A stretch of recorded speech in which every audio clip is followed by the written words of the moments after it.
Lady, you lost." The others laughed, circling closer.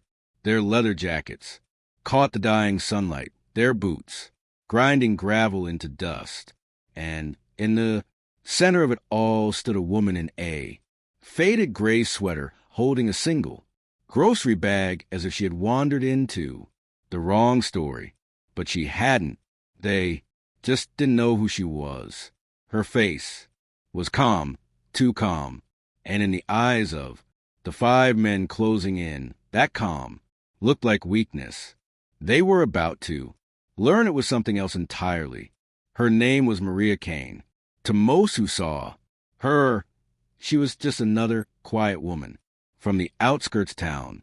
She worked part-time at a library, lived in a small, rented house, and walked everywhere with that same slow, deliberate pace. But if you looked closer, if you saw the way she moved, the way she breathed, you'd know she was measuring everything. And everyone. Years ago, Maria had worn a different uniform.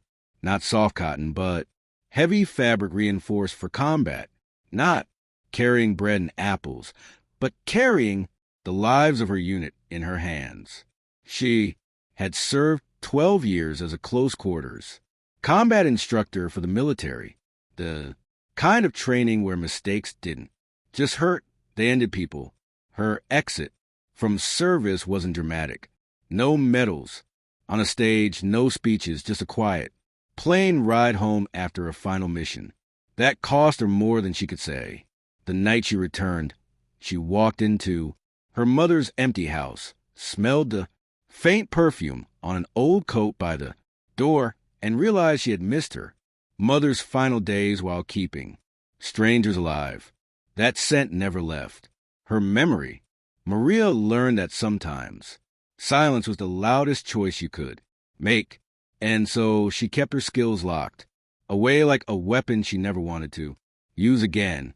Until now, the bikers didn't know any of this. They only saw a woman who didn't move when they jarred. She didn't flinch when one of them kicked at the dirt near her shoes. She simply shifted the grocery bag to her other hand, eyes steady, voice absent.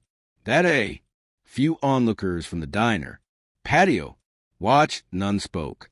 This was the sort of trouble people told themselves to stay out of. She's done for. Someone muttered point. One of the bikers, taller than the rest, stepped forward, reaching for her arm. The moment his hand touched her sleeve, Maria's body moved like water breaking a dam. In less than a second, his wrist was twisted, his balance stolen, and his back hit the ground with a force that made the gravel spray. He didn't get up.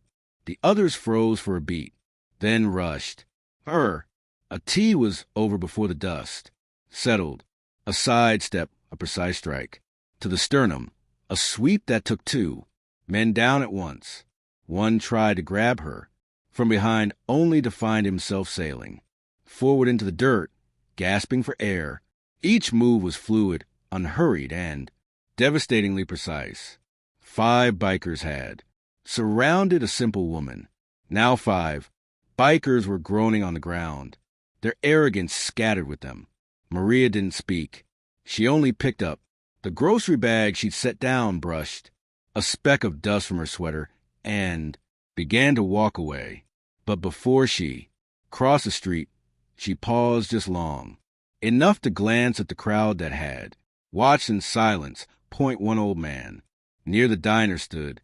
He straightened, gave her a slow, deliberate nod, and said in a voice that carried strength doesn't always shout. Sometimes it just acts. The crowd didn't cheer. They didn't need to. Respect, once broken, is rebuilt in silence.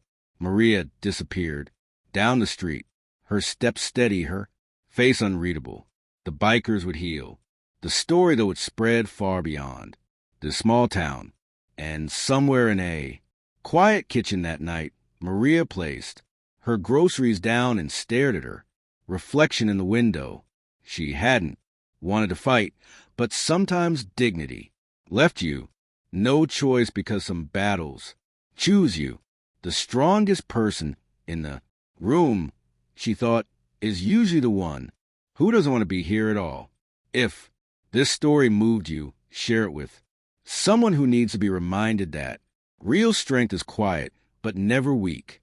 Tell us where you're watching from in the comments. And if you want more true stories of silent courage, subscribe so you don't miss the next.